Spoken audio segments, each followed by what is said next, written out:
Human rights is, geez, that's a good question. Human rights. Well, that's a tough one. Wow.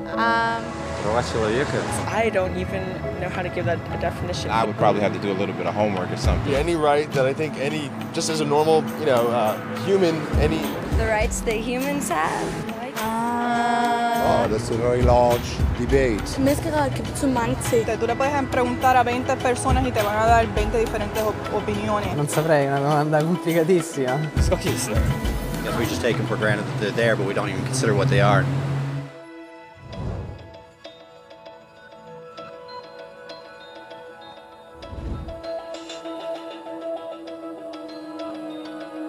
Los derechos humanos son los derechos que tienes simplemente por ser humano. Es la forma en que instintivamente esperas que se te trate y el trato que mereces como persona, como el derecho a vivir en libertad, hablar con franqueza y ser tratado con igualdad. Hay muchos tipos de derechos. La mayoría tienen que ver con cierto grupo. Pero los derechos humanos son los únicos que le corresponden absolutamente a todo el mundo en todas partes. Eso significa niños, gente mayor, pobres, jugadores de básquet, basureros, cantantes de rap, maestros, africanos, indios, albanos, cristianos, musulmanes, cabalistas, ateos, tu madre, tu padre, el vecino y tú. Todos tienen los mismos derechos humanos exactos. En otras palabras, son universales. Pero la cuestión sigue en pie. ¿Qué son? Name the human rights? What the human rights are? the right to live. Equality between all peoples. Right to religion, the right to... Is there supposed to be a list somewhere I should be aware of? De acuerdo con las Naciones Unidas, hay un total de 30 derechos humanos, que generalmente se agrupan y se llaman simplemente derechos humanos. Se enumeran en la Declaración Universal de los Derechos Humanos, que es el documento sobre el tema más aceptado en el mundo. Pero llevó mucho tiempo para que llegaran. Al principio no había derechos humanos. Si estabas con la gente adecuada, estabas a salvo. Si no, no lo estabas. Pero entonces Ciro el Grande decidió cambiar todo eso.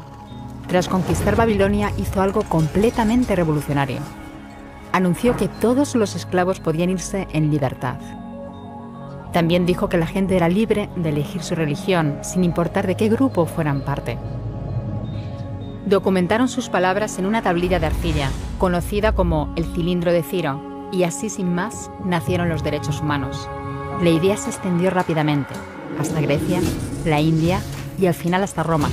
Se dieron cuenta de que la gente seguía de forma natural ciertas leyes, incluso aunque no se les dijera que las siguieran. Llamaron a esto derecho natural, pero siguió siendo pisoteado por quienes se encontraban en el poder. No fue hasta 1000 años más tarde en Inglaterra donde finalmente hicieron que el rey estuviera de acuerdo en que nadie podía invalidar los derechos de la gente, ni siquiera un rey. Los derechos de la gente fueron finalmente reconocidos y estaban ahora a salvo de los que estaban en el poder. Hasta cierto punto. Todavía hizo falta que un grupo de rebeldes británicos declarara su independencia antes de que el rey entendiera que todos los hombres han sido creados iguales.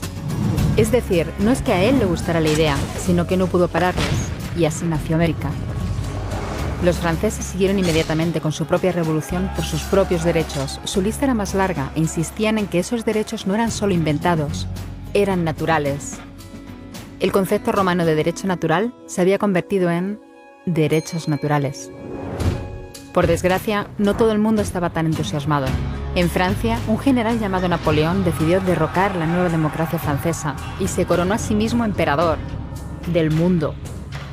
Y casi tuvo éxito. Pero los países de Europa unieron fuerzas y lo derrotaron. Y los derechos humanos eran una vez más un tema candente.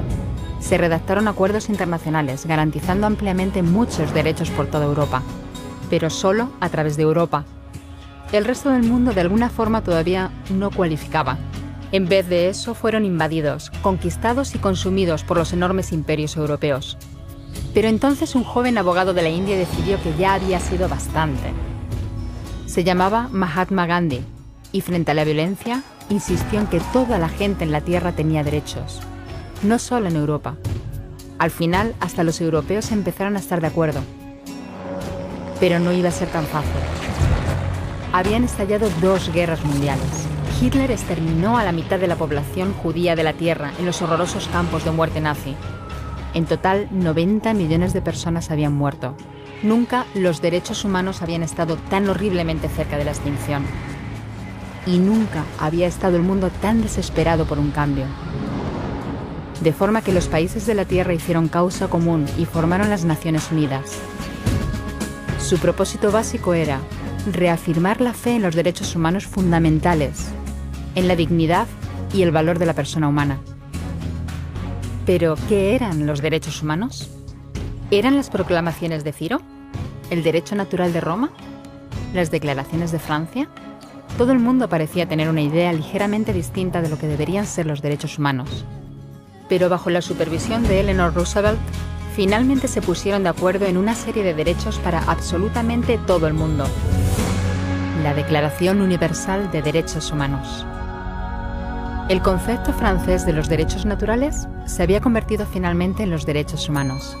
Así que, en resumen, al principio solo unos cuantos afortunados tenían derecho alguno, hasta que uno de ellos decidió, oye, otra gente también debería tener derechos, lo que fue estupendo, salvo que no todo el mundo estuvo de acuerdo.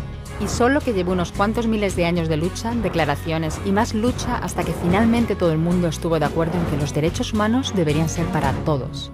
Y vivieron felices y comieron perdices. Salvo que hay un pequeño problema.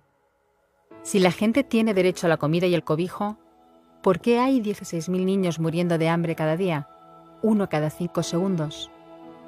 Si la gente tiene libertad de expresión, ¿por qué hay miles de personas en prisión por hablar claro? Si la gente tiene derecho a la educación, ¿por qué hay más de 1.000 millones de adultos incapaces de leer? Si la esclavitud ha sido abolida verdaderamente, ¿por qué hay 27 millones de personas todavía esclavizadas hoy en día? Más del doble de las que había en el siglo XIX. El hecho es que, cuando se firmó, la Declaración Universal de los Derechos Humanos no tenía la fuerza de la ley. Era opcional. Y a pesar de muchos más documentos, convenciones, tratados y leyes, todavía es poco más que palabras en una página. Así que la cuestión es, ¿quién hará que esas palabras sean una realidad? Cuando el Dr. King se manifestó en pro de la igualdad racial, se estaba manifestando por los derechos que las Naciones Unidas habían garantizado hacía casi 2 décadas. Pero con todo, se manifestó. Cuando Nelson Mandela defendió la justicia social en la década de 1990, su país ya había estado de acuerdo en abolir esa discriminación desde hacía ya casi 40 años. Pero con todo, él luchó. Los que luchan hoy en día contra la tortura, la pobreza y la discriminación no son gigantes o superhéroes.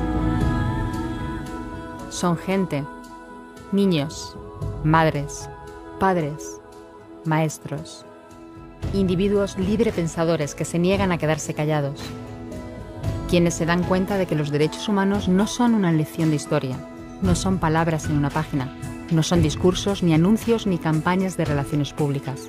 Son las elecciones que hacemos cada día como seres humanos. Son la responsabilidad que todos compartimos, de respetarnos mutuamente, ayudarnos y proteger a los necesitados. Como Eleanor Roosevelt dijo, ¿dónde empiezan después de todo los derechos humanos universales? En pequeños lugares cerca de casa, tan cerca y tan pequeños que no pueden verse en los mapas del mundo. Aún así, son el mundo de la persona individual, el barrio donde vive, la escuela o la universidad a la que asiste, la fábrica, la granja o la oficina donde trabaja. Esos son los lugares donde cada hombre, mujer y niño buscan justicia igualitaria, igualdad de oportunidades, dignidad igualitaria sin discriminación. A menos que esos derechos tengan un significado ahí, tienen muy poco significado en cualquier otra parte.